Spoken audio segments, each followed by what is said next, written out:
Anita Roman now out there in the elements joining us live. Good morning, Anita. Good morning. This is absolutely incredible. We are standing on the shoulder of the I-10. The water is knee deep. And like I said, this is just the shoulder. I'm being told that it gets even deeper as you go further in. Joining me live this morning is Mag, the gentleman who owns that silver car that you see behind us. Take us through what happened this morning. This morning at 3:30 in the morning, I was going to work and I got stuck in the middle and the water was like really bad, really bad. How quickly did it start coming around your car and how quickly did it start rising? Let's say 1 minute, 2 minutes. Yeah, and then there's another car was beside me. It was a Nissan Altima. So that car was like really flooded. The car was like, the water was inside of the car. And so you do what? You told me you rolled down your window and hopped out of the car. Yes, I rolled down the window and jumped out my car and stopped pushing my car and pushed the other cars. Okay, so you pushed it from way down in that direction? Yes. Okay. And the water is like, before it was 2 feet from me, so I don't know now. Maybe it might be like 3-4 feet. So at this point, your car is dead, and what are you going to do? So now I'm gonna wait for my car dry and so I can start it, but my engine didn't get wet and inside didn't get wet, so hopefully I'm safe. Now, you mentioned you haven't been in Arizona all that long, but you've seen flooding like this before, but elsewhere. Are you surprised to see this happening here? Oh yeah, it's very surprising. So I never thought in my life I would never see that right here in the U.S. Well, we're glad that you're safe and that thank you so much for helping people. This is the gentleman we showed in our live shot just a little earlier who is actually pushing the other vehicle to safety as well. And Brian has shown you guys the other westbound lanes there.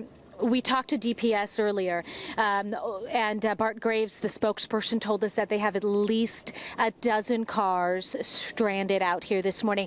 I might have counted more. We just got down here, so you can see that traffic is just stopped in the other in both directions. We have police officers, DPS officers out here, making sure that no one comes down out here, but it is absolutely incredible. We do have one car just far to the right. We can see him driving out. He has been maneuvering for the past 15 minutes. We've been watching him, and it looks like he was able to make it out just slightly. I'm not sure exactly if he's going to make it up the ramp or where he's going to go, but I would imagine there's a lot of relief in that sense. But again, I am just absolutely astounded. We are standing on the shoulder of the I-10, the water here knee deep, and it is absolutely incredible. As we walked down the embankment here in the side of the I-10, we could not believe how incredible this site was. I mean, we see cars, we see vehicles here with water past the hood. You can see there's a vehicle there with its hood open, and we're hoping obviously that everyone made it out okay.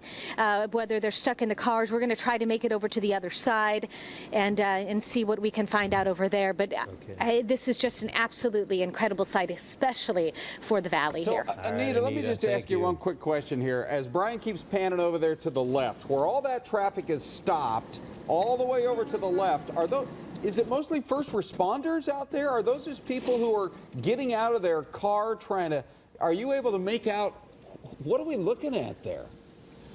Let me ask Brian what he can see. Brian, what do you see?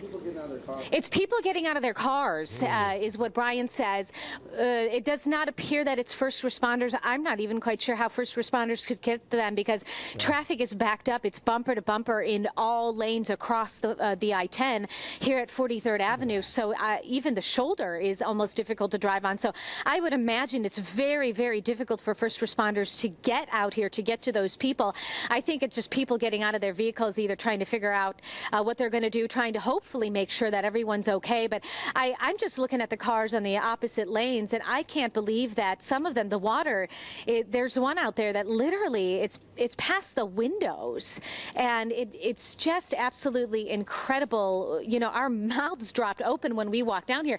We figured we'd see some standing water, but nothing like this, you guys. It's incredibly dangerous. Like obviously, take your time out there today. And 3-4 feet deep at least in some areas. There were reports that cars were floating around and bumping into each other. And you said those people that are standing out in the water, they're up over their knees in water.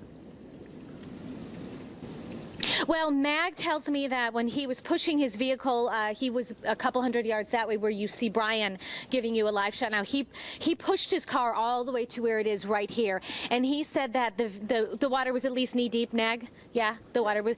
So to me, he's significantly taller. I would say it'd be almost up to my waist out here this morning. So, you know, depending on how tall you are, but it is incredibly dangerous. I know DPS trying to clear this area, trying to get people to safety, but it looks like it's going to take quite some time. Well, we'll keep checking with you, Anita. 3:30. Mag says he's been here since 3:30. Thank you, Anita.